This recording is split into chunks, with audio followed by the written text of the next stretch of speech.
Hi guys, मैं आप लोगों के सामने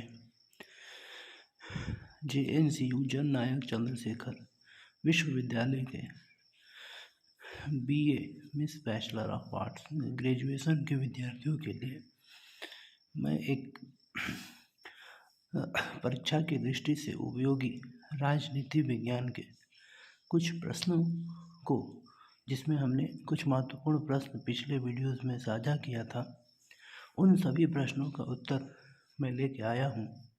जिसमें पहला प्रश्न था, भीष्म के अनुसार राजा के कर्तव्यों को लिखिए। तो भीष्म के अनुसार राजा के कर्तव्य हमने बताए हुए हैं। इसमें इसके जो भी विद्यार्थीगण इस वीडियोस को, यानी कुछ महत्वपूर्ण उपयोगी प्रश्न जो राजनीति विज्ञान के लघुत्तरीय प्रश्न में पूछे जाते हैं, अगर नहीं देखे होंगे तो वो हमारे पिछले वीडियोस को जा कर के सभी प्रश्नों को नोट्स कर लेंगे और उसके बाद उन सभी प्रश्नों का उत्तर मैं इस वीडियोस में साझा करने जा रहा हूँ। 15 क्वेश्चन है, 15 क्वेश्चंस, 15 प्रश्न, जिसमें से 5-5 करके 3 पार्ट में हम उन प्रश्नों का उत्तर लिखेंगे और ध्यानपूर्वक समझेंगे। तो हमारा पहला प्रश्न था कि भीष्म के अनुसार राजा के कर्तव्यों को बताइए। तो भीष्म के अनुसार राजा के जो मुख्य कर्तव्य हैं वो निम्नलिखित हैं। यानी भीष्म के अनुसार राजा के कर्तव्य, पहले हेडिंग देंगे, भीष्म के अनुसार राजा के कर्तव्य। पहला कर्तव्य क्या है? तो पहला कर्तव्य है कि राजा को अपने सेवकों से हंसी मजाक नहीं करना चाहिए। यानी भीष्म का कहना था कि राजा जो होगा वो अपने सेवकों से कभी हंसी मजाक नहीं करेगा और उसे अनुशासित रहना चाहिए। इस राजा जो होगा वो अनुशासन में रहेगा। यानी राजा अपने सेवकों से हंसी मजाक नहीं करेगा और वह अनुशासित में रहेगा। कहने का मतलब कि राजा को अपने सेवकों से हंसी मजाक नहीं करना चाहिए, उसे अनुशासित रहना चाहिए। दूसरा है कि राजा को राजधर्म का पालन करते हुए नीति से कार्य लेना चाहिए। दूसरा कर्तव्य हमारा है कि राजा को राजधर्म का पालन करते हुए नीति से कार्य लेना चाहिए। तीसरा कर्तव्य है कि राजा के 7 अंग होते हैं और राजा के 7 अंग होते हैं, जिसमें से 7 अंग भर इनका पूरा ध्यान होना चाहिए। जिसमें पहला खुद राजा है, दूसरा मंत्री, तीसरा है हमारा मित्र, चौथा कोष, 5वां देश, 6ठा दुर्ग और 7वां सेना। राजा को इन राज्य के 7 अंगों पर पूरा ध्यान देना चाहिए। चौथा है कर्तव्य क्या है? तो चौथा कर्तव्य है कि राजा को कभी किसी पर विश्वास नहीं करना चाहिए, चाहे वह अत्यधिक विश्वास योग्य व्यक्ति ही क्यों न हो, उस पर भी विश्वास नहीं करना चाहिए। राजा को कभी किसी पर विश्वास नहीं करना चाहिए, विश्वास योग्य व्यक्ति का भी अत्यधिक विश्वास नहीं करना चाहिए। और राजनीति के 6 गुण होते हैं। तो राजनीति के 6 गुण होते हैं, कौन कौन से? तो पहला गुण होता है संधि, दूसरा होता है विग्रह, तीसरा है यान, चौथा है आसन, 5वां है द्वैधी भाव और 6ठा है समाश्रय। तो ये राजा के 6 गुण होते हैं। यानी भीष्म के अनुसार राजनीति के 6 गुण हैं। और अब हम अगले प्रश्न की ओर बढ़ेंगे, जिसमें से हमारा अगला प्रश्न है हमारा कि भारतीय राष्ट्रवाद के उदय के उत्तरदायी कारकों की विवेचना कीजिए। तो हम भारतीय राष्ट्र के उदय के प्रमुख कारण निम्नलिखित हैं, हम लिखेंगे अगला क्वेश्चन। सेकंड नंबर, दूसरा हमारा क्वेश्चन है कि भारतीय राष्ट्रवाद के, यानी भारतीय राष्ट्रवाद के उदय के प्रमुख कारण निम्नलिखित है। प्रमुख कारण निम्नलिखित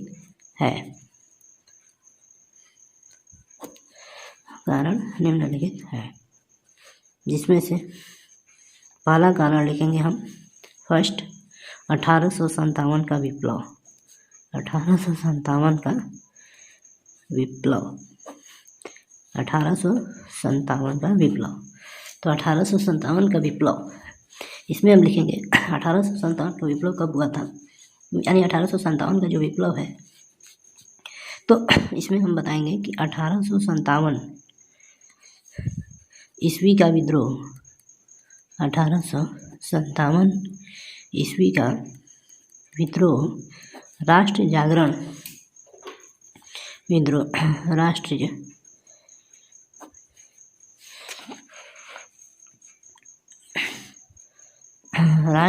जागरण का एक महत्वपूर्ण राजनीतिक कारण था। राष्ट्रीय जागरण का एक महत्वपूर्ण राजनीतिक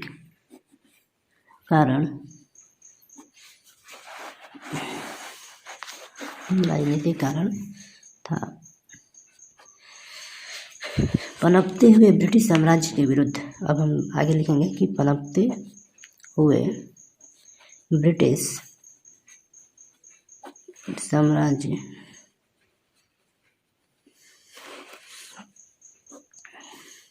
के विरुद्ध, पनपते हुए ब्रिटिश साम्राज्य के विरुद्ध सैनिकों तथा देशी राज्यों ने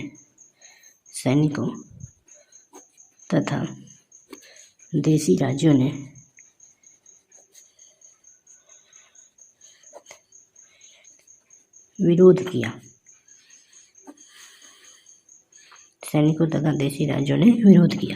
यानी 1857 का विद्रोह जो था वो राष्ट्रीय जागरण का एक महत्वपूर्ण राजनीतिक कारण था।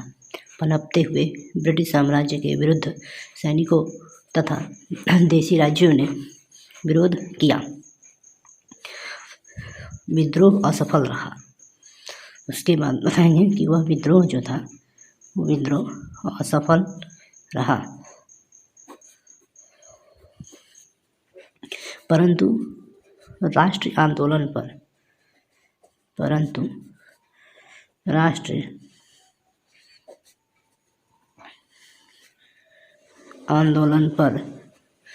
उसका महत्वपूर्ण प्रभाव पड़ा। विद्रोह जो था वो देशी राज्यों ने ब्रिटिश साम्राज्य के विरुद्ध सैनिकों और देशी राज्यों ने विरोध किया, लेकिन विद्रोह असफल रहा, परंतु जो राष्ट्रीय आंदोलन पर उसका महत्वपूर्ण प्रभाव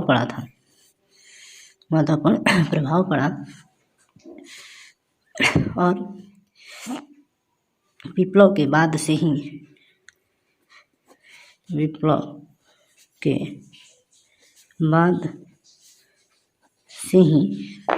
आधुनिक युग ने प्रवेश किया।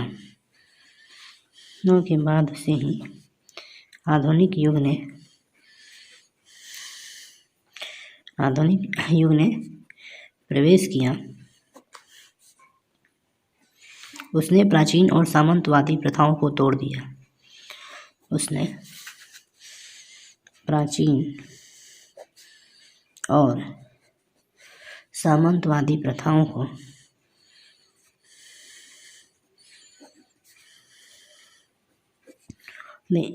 प्रथाओं को तोड़ दिया।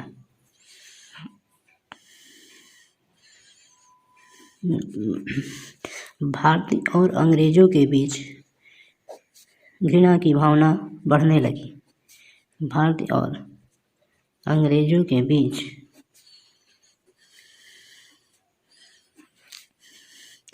घृणा की भावना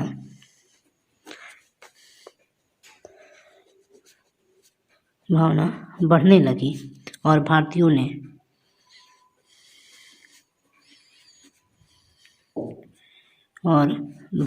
ने स्वतंत्रता प्राप्ति हेतु क्रमिक संघर्ष शुरू कर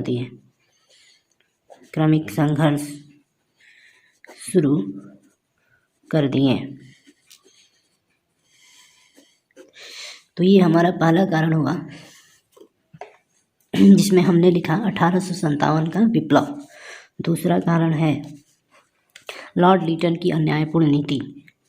लॉर्ड लीटन की अन्यायपूर्ण नीति। तो लॉर्ड रिटन की जो अन्यायपूर्ण नीति थी वो क्या थी? तो लॉर्ड रिटन की जो अन्यायपूर्ण नीति थी, लॉर्ड रिटन की अन्यायपूर्ण साम्राज्यवाद नीति के प्रतिक्रिया स्वरूप भारतीयों में राष्ट्र भावना का उदय हुआ। यानी जो लॉर्ड रिटन था उस समय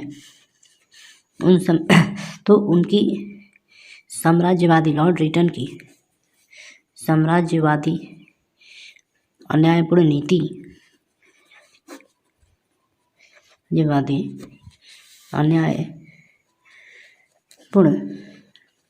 नीति के प्रतिक्रिया स्वरूप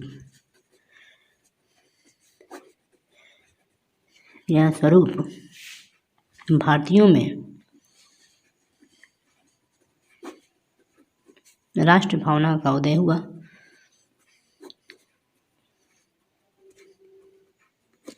भारतीयों में राष्ट्र भावना का उदय हुआ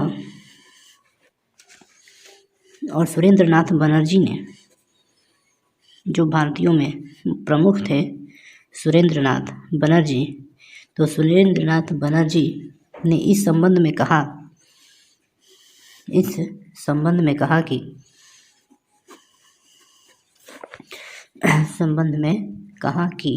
कभी कभी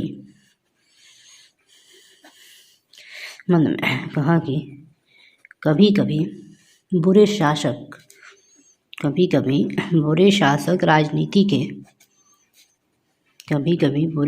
जो होते हैं वो राजनीति के विकास में सहायक सिद्ध होते हैं। राजनीति के विकास में सहायक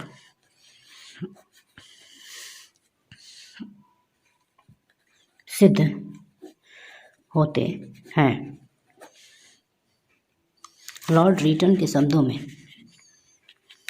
लॉर्ड रिटन के शब्दों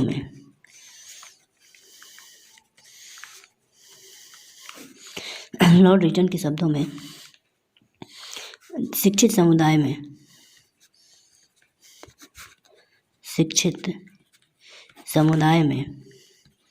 उस सीमा तक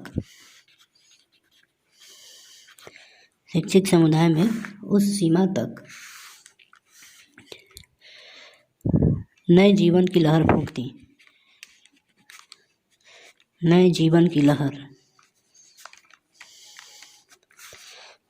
फूंक दी, जहाँ तक वर्षों के आंदोलन भी संभव नहीं है। जहाँ तक वर्षों के आंदोलन भी संभव नहीं है। तो ये थी लॉर्ड रिपन की अन्यायपूर्ण नीति। यानी लॉर्ड रिपन जो था उसने जब अपनी अन्यायपूर्ण साम्राज्यवादी नीति को अपनाया तो उसके प्रतिक्रिया के स्वरूप में भारतीयों में राष्ट्र भावना का उदय हो गया। उसमें सुरेंद्रनाथ बनर्जी ने इस संबंध में वो कहते हैं कि कभी कभी बुरे शासक राजनीतिक प्रगति के विकास में सहायक सिद्ध होते हैं। और इस पर लॉर्ड रिटन ने भी कहा था, जब विप्लव हो गया था 1857 का, उसके बाद कि शिक्षित समुदाय में उस सीमा तक नए जीवन की लहर फूंक दी थी जहाँ तक कि वर्षों के आंदोलन भी संभव नहीं है। अब अगला हेडिंग देंगे, भारतीय लोक सेवा की आयु में कमी। उस समय भारतीय लोक सेवा की आयु में जब कमी कर दी गई थी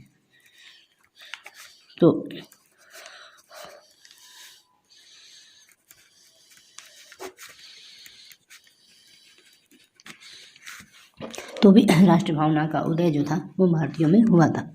इसमें 1876 ईस्वी में जो ब्रिटिश सरकार थी, 1876 ईस्वी में ब्रिटिश सरकार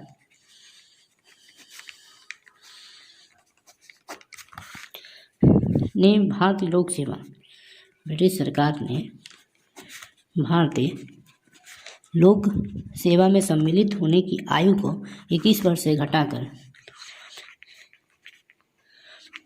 भारतीय लोक सेवा में सम्मिलित होने की आयु को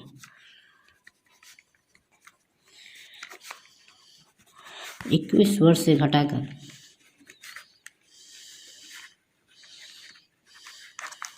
19 वर्ष कर दी। इससे भारतीयों का इस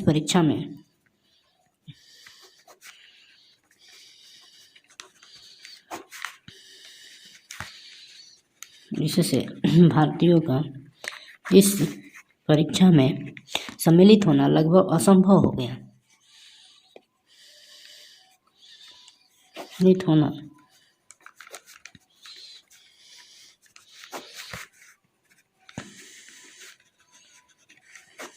होना जो है वो लगभग असंभव हो गया और इंडियन एसोसिएशन ने इसके विरुद्ध जोरदार आंदोलन किया। इंडियन एसोसिएशन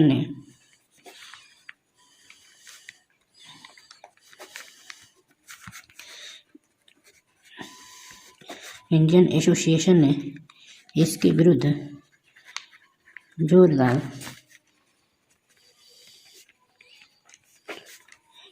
आंदोलन किया।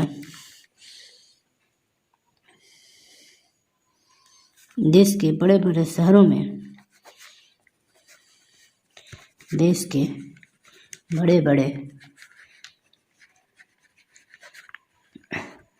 में सार्वजनिक सभाओं का आयोजन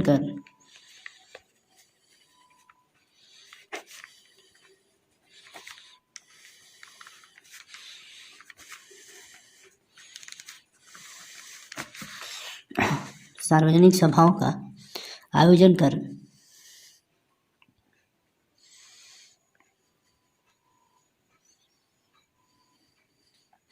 सरकारी नीतियों का विरोध किया।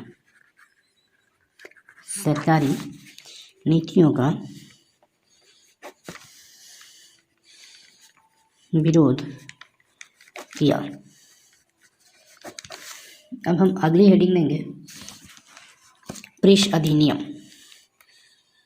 ये भी राष्ट्रवादी भावना का उदय का कारण बना।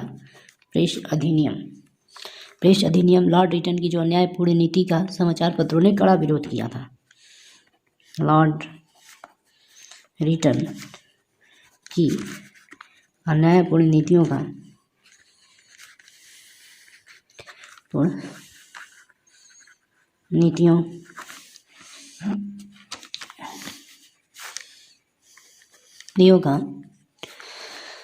समाचार पत्रों ने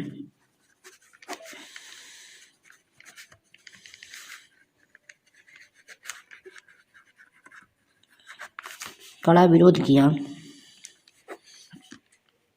इससे घबराकर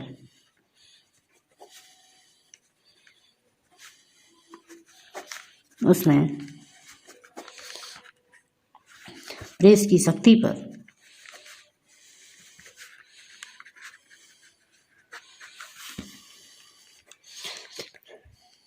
प्रतिबंध लगाने के लिए वर्नाक्युलर प्रेस अधिनियम पारित किया। प्रेस की शक्ति पर प्रतिबंध लगाने के लिए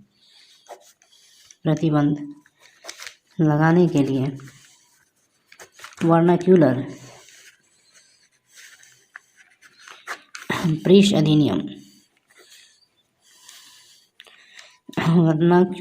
प्रेस अधिनियम पारित किया, जिसका उद्देश्य प्रेस की स्वतंत्रता को समाप्त कर देना था।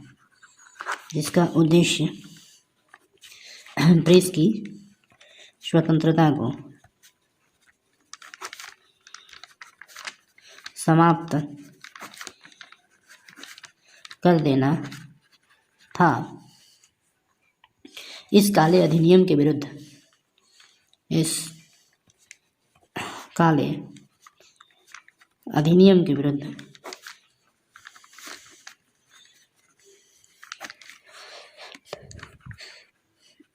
समस्त देश में आंदोलन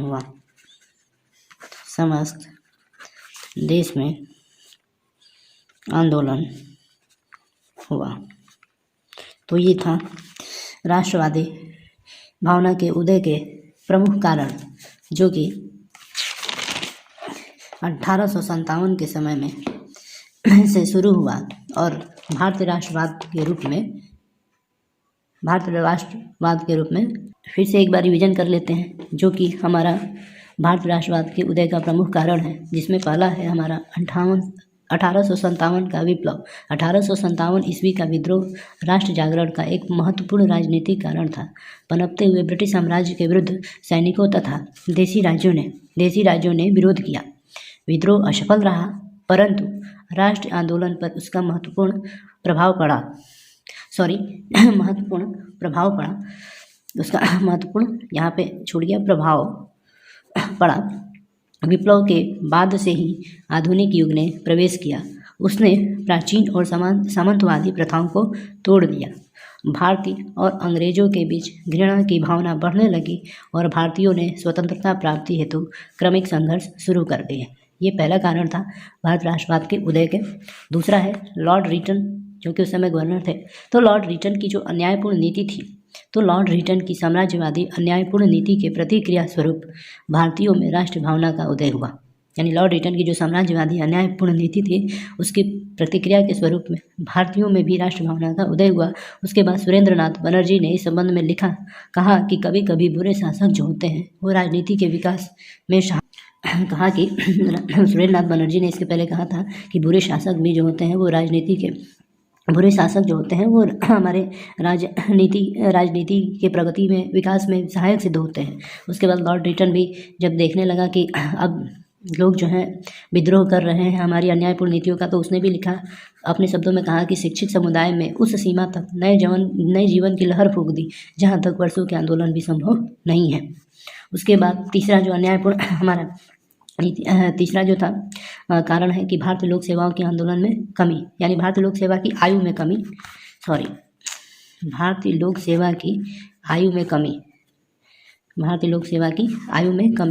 1876 ईस्वी में ब्रिटिश सरकार ने भारतीय लोक सेवा में सम्मिलित होने की आयु को 21 वर्ष से घटाकर 19 वर्ष कर दी। इससे भारतीयों का इस परीक्षा में सम्मिलित होना लगभग असंभव हो गया और इंडियन एसोसिएशन ने इसके विरुद्ध जोरदार आंदोलन किया। देश के बड़े बड़े शहरों में सार्वजनिक सभाओं का आयोजन किया गया और सरकारी नीतियों का विरोध किया गया। तो ये हमारा हो गया भारतीय लोक सेवा की आयु में जब कमी कर दी गई तो भारतीयों में देश भावना जो है यानी राष्ट्रवाद की भावना की उत्पत्ति हुई। उसके बाद प्रेस अधिनियम, चौथा कारण जो हम देंगे प्रेस अधिनियम क्या है? तो प्रेस अधिनियम लॉर्ड रिटन की अन्यायपूर्ण नीति का जब समाचार पत्रों ने कड़ा विरोध किया, इससे घबराकर लॉर्ड रिटन जो था उसने प्रेस की शक्ति पर प्रतिबंध लगाने के लिए वर्नाक्युलर प्रेस अधिनियम पारित कर दिया और वर्नाक्युलर प्रेस अधिनियम पारित किया जिसका उद्देश्य था कि प्रेस की स्वतंत्रता को समाप्त कर देना। यानी प्रेस की स्वतंत्रता समाप्त हो जाएगी, प्रेस जो है किसी के बारे में कुछ नहीं लिखेगा, नहीं बोलेगा। तो उसने वर्नाक्युलर प्रेस अधिनियम पारित किया और उसका उद्देश्य प्रेस की स्वतंत्रता को समाप्त कर देना था और इस काले अधिनियम के विरुद्ध भी समस्त देश में आंदोलन शुरू हो गए। Thank you guys. अब हम नेक्स्ट वीडियोस में मिलेंगे जिसमें आगे दिए गए प्रश्नों का उत्तर हम देंगे। Thank you.